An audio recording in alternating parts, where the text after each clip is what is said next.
Hi, welcome back. I'm Cindy Wagner. My job is to organize, digitize, repair, and preserve photos and family collections. I've been doing a series of chats just in case now is a time when you've decided that organizing your family photos is what you'd like to spend some time doing. I'm offering techniques, tips, to hopefully get the ball rolling for you and maybe keep you on track. That's my hope. Today, I want to talk about a technique for preserving the information that we laid out on the table last time in a timeline, and start to get into a little more detail. All right. So the good news is that this technique actually is a 2-for-1.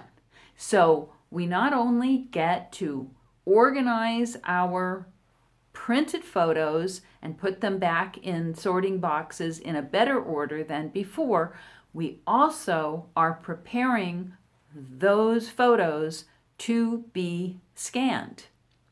Hey, it's a 2-for-1. It's good. Now, in its simplest form, this technique uses those index cards that I was talking about, brightly colored. It's so nice when they're brightly colored. And the way it works is, for example, this photo album. This photo album has, I don't know, 250-ish photos. All right. It's all from the same event. So it's a perfect group. We're grouping our photos. It's a perfect group. So what I would do is I would take these photos out of this photo album, and then I would use an index card in the front of this now pack of photos.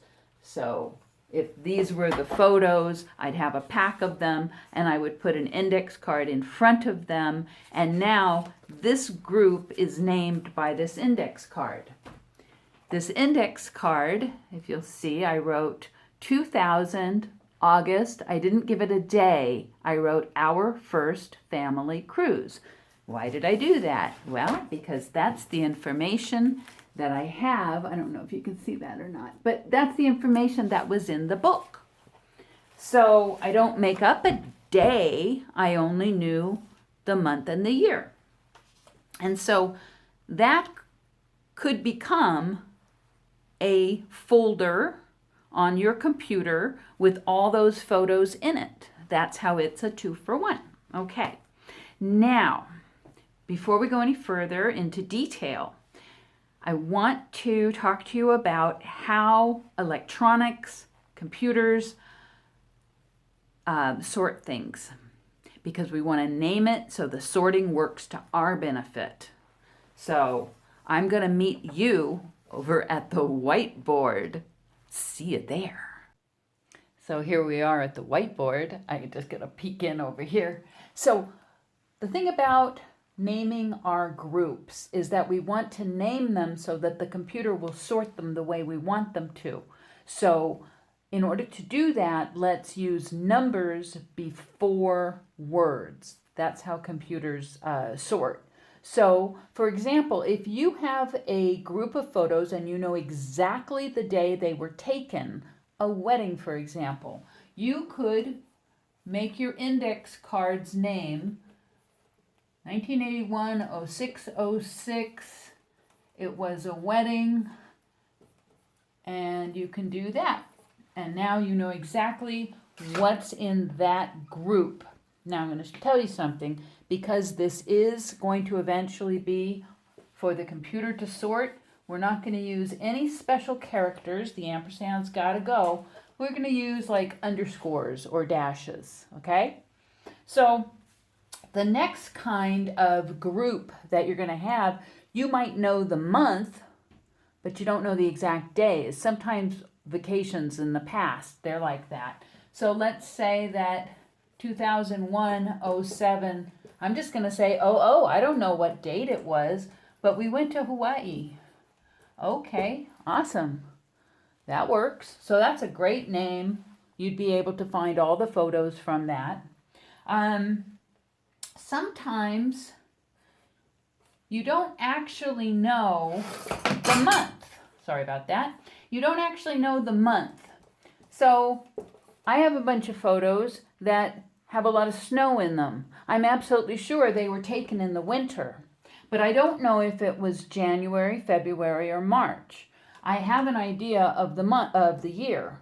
So I write 01, I mean winter, but over here I tell myself that's what I'm talking about. So you can do a season that way. You could also do 07, 00, summer, if you just have a bunch of photos from the summer. You understand?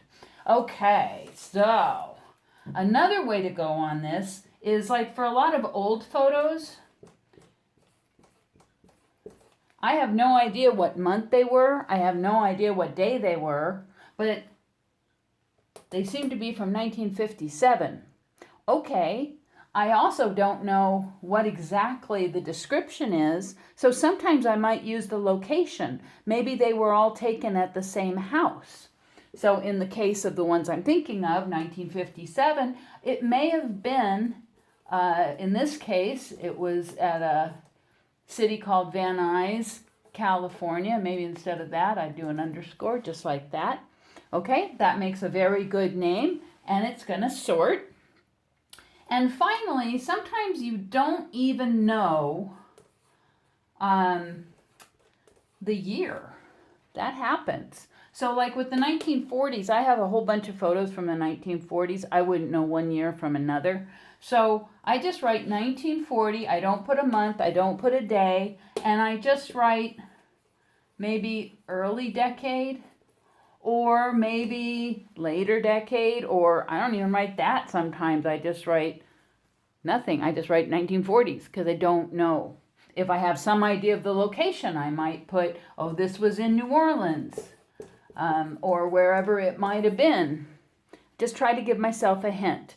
But I want it so that the computer will sort these in order. Because if I put these dates, these names into the computer right now, it's going to sort them. This one first, this one second. It's going to do this one third, this one fourth, this one fifth. It's going to put it in order for me. Yay!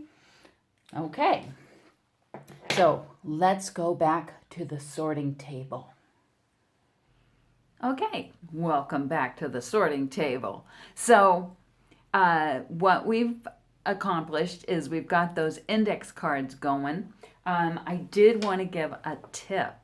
As much as I love the index cards and I use them the way I showed you, I actually think for your project, you might want to actually write them like this on the tall end, because once you have all your photos and you put the card on top of the photos and then you put them in the box, you're going to be able to see all those dates.